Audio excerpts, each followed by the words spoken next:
This guy's always up on his high horse, looking down at me, saying, "Hey Sam, you should really take a shower."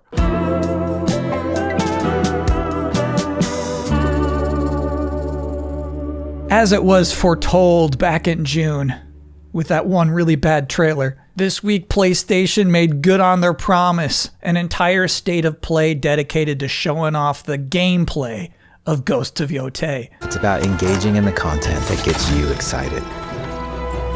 Generally, I think it was formatted pretty well. They came at this like, hey, we know everybody plays open world games their own way. You could just explore and just go check out stuff. You could get in lots of fights. Or if you're really just here for the cutscenes, you can just skip straight to the story stuff if you want. But I'm watching a decidedly AAA game. I'm watching a game where there's a button to transport you back to a flashback. On top of Kurosawa mode, they added 2 new directors, one of which featuring its own original soundtrack.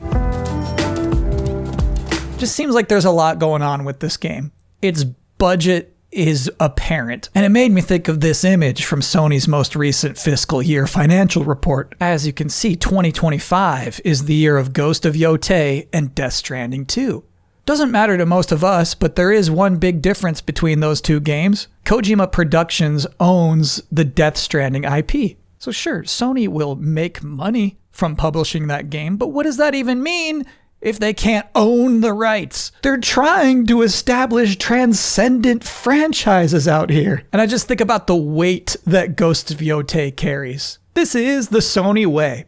Sony says to these game developers who are just trying to make a nice game, we are relying on you. You are the focus of fiscal year 2025. You're a major franchise. You realize that, right? Ghost of Yōtei. Up to this point, you're just one game, but you're a hit IP. We're making a whole anime based on your multiplayer mode, and that's not nothing. Anime is big. And anime in particular, is appealing to key younger audiences, so that's going to be very helpful for us. However, just from that 20-minute demo they released this week, you can tell it will review well, it will sell well. You might be excited to play as a new character, but Sony's excited to have a whole new person to add to their IP collages. PlayStation's about to put all their eggs in one basket, and I think it's about to work out for them this time. And obviously, that's a recurring trend. One thing that happened during the very busy Summer Games Festival season is that WB Games really did it. They split into 4 units, one for Game of Thrones, one for Harry Potter, one for Mortal Kombat, and one for DC.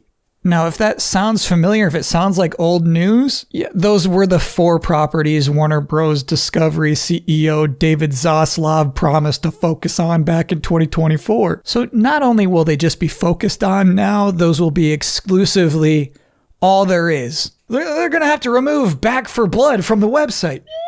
They've simply committed to creating an environment where no new video games could possibly arise. And why would you when you have the red-hot Game of Thrones IP to turn into video games? For another big publisher, I was also combing through Sega's most recent financial report just to look for updates on the mythical super game I'm so obsessed with. And I realized Sega has no interest in spawning any new franchises other than, of course, Super Game. All of Sega's new games will be part of 3 categories. Franchises currently making a lot of money, legacy IPs that might have some commercial value, let's see, and Super Game. So yeah, while I think that Sega's working on a lot of really cool games with their old IP, it's not a situation too dissimilar to WB, where if a developer at Sega has a new idea for a new video game featuring a new character, there's no room for it. It is legacy IPs or Super Game and no room in between. But let's travel back to Sony's financial report because they did a fun thing called a fireside chat. Let's hear what the execs have to say in a more down-to-earth environment. Here's the thing. There's nothing firesidey about it. Everyone is clearly reading from a teleprompter, even the host when he's not speaking. But pertinent to this video, Herman Hulst was asked about generating new IP. At our core, we believe that great new IP originates from passionate teams with amazing ideas. And it's our job as leadership to create an environment, to foster an environment in which these teams can succeed. So that's a positive perspective. I like that. Creativity first. However, he is, as always, deeply motivated to grow these franchises into IP powerhouses. And then also by growing our franchises into IP powerhouses. By the way, I know this isn't completely related, but I do think it's funny to look at how comparatively sad Sony's film slate looks. Well, shoot, we got Spider-Man, Resident Evil, some more Jumanji, Spider-Man, and a 4-film cinematic event about the Beatles. Truly though, I think amongst the major publishers at least, PlayStation does seem to be the one that is the most openly concerned about developing new franchises, even though they mess up a lot. This interviewer actually brought up Concord and then asked what lessons could be implemented into the upcoming marathon. We're taking all the lessons learned, we're using the capabilities that we've built in analytics and user testing to understand how audiences are engaging with the title. And some of that feedback, frankly, has been varied. 4 days after that fireside chat, Marathon was delayed indefinitely. Unlike your regular boilerplate delay announcement, this one has a strange feature. Highly specific bullet points detailing some of the changes they hope to make over the course of the delay. So the crazy part is how specific these are. We got upping the survival game. These all make sense. Yeah, just generally making the game better. Next, doubling down on the Marathon universe. Now this is where they grab me. Now we're talking about growing the franchise into an IP powerhouse. How are we going to do this? First, increased visual fidelity. Honestly, I think they just didn't have a category to put that bullet point under, and this was the closest one. More narrative and environmental storytelling to discover and interact with. I can see that kind of working. I get that one. And finally, a darker tone that delivers on the themes of the original trilogy. All right, so that is not the problem. The original Marathon trilogy is not an IP powerhouse. Herman didn't even feel like acknowledging it exists. It's going to be the first new Bungie title in over a decade. So I find it so hard to believe that they debuted with something like this. And that got mixed feedback, right? And then when they're trying to figure out how to fix things, somebody says, we should make it darker. And then somebody else said, that guy is right. It should be more like the original Marathon trilogy. And then everyone clapped? I actually think the best ideas are down here under adding more social experiences. We got a better player experience for solo and duos. That will be important. And then prox chat, so social stories can come to life. They might be taking a leap there, presuming that everybody knows what prox chat is. If you don't, it's short for proximity chat. Featured prominently in recent Smash indie hits like Peak and Repo and Lethal Company. It's where you can't hear what your buddies are saying until they're reasonably close to you. Anyway, what I'm saying is that Marathon's actual best chance for success. The only way that face is still going to be in the collage in fiscal year 2025 is to make the pivot. Is to become one of those absolute goof-off games that cost $10 on Steam. I don't see another path forward. You're trying to make this darker? What are you thinking? Just make the mouths move in a funny way. This is simple. Anyway, that's delayed input for this week. I'll be back next week. Until then, thanks for watching.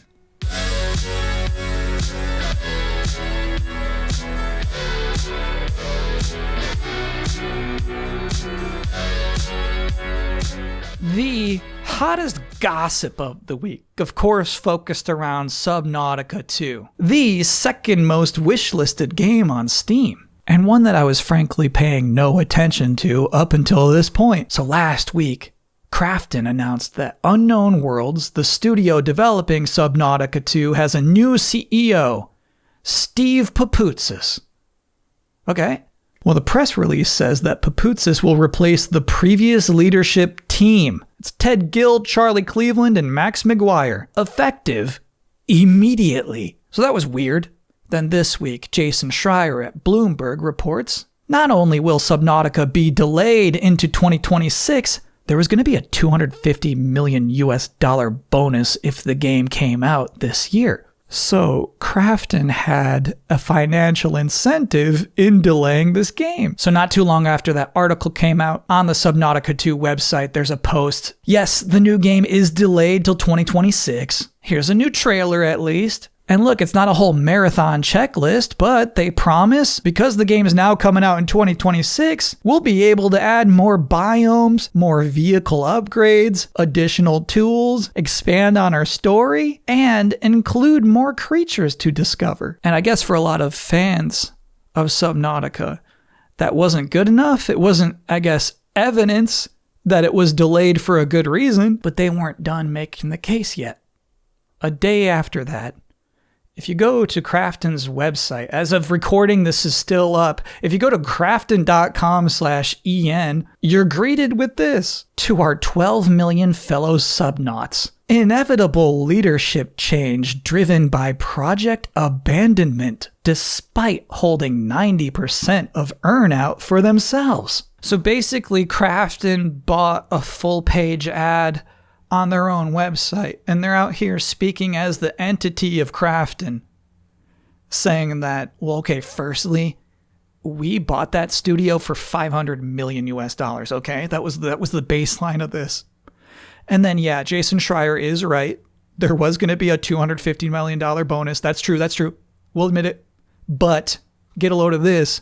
90% of that, so $225 million was going to go to just those three guys.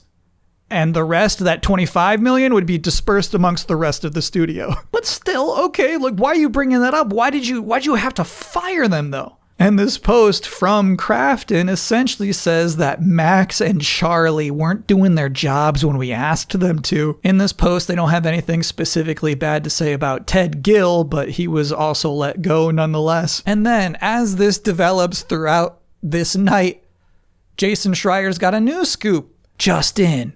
Unknown Worlds founders Charlie Cleveland and Max McGuire, along with former CEO Ted Gill, are filing a lawsuit against Krafton. $225 million on the line. Why not? This sentence gets me. It says, in particular, following the failure of Moonbreaker, a game, by the way, that Krafton published themselves.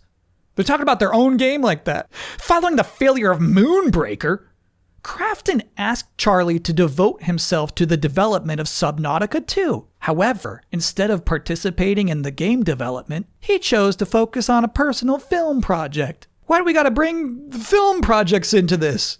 On your own website. It's a bold claim. However, Charlie Cleveland is kind of out and open about his film projects.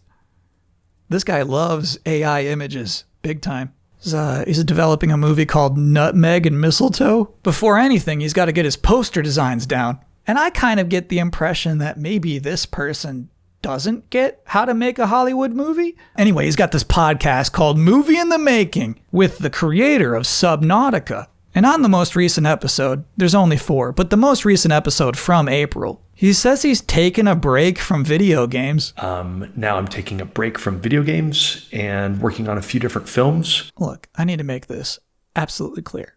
Nobody should come to me for legal advice, okay? But I will say, if I was Charlie, I would probably delete my stupid podcast.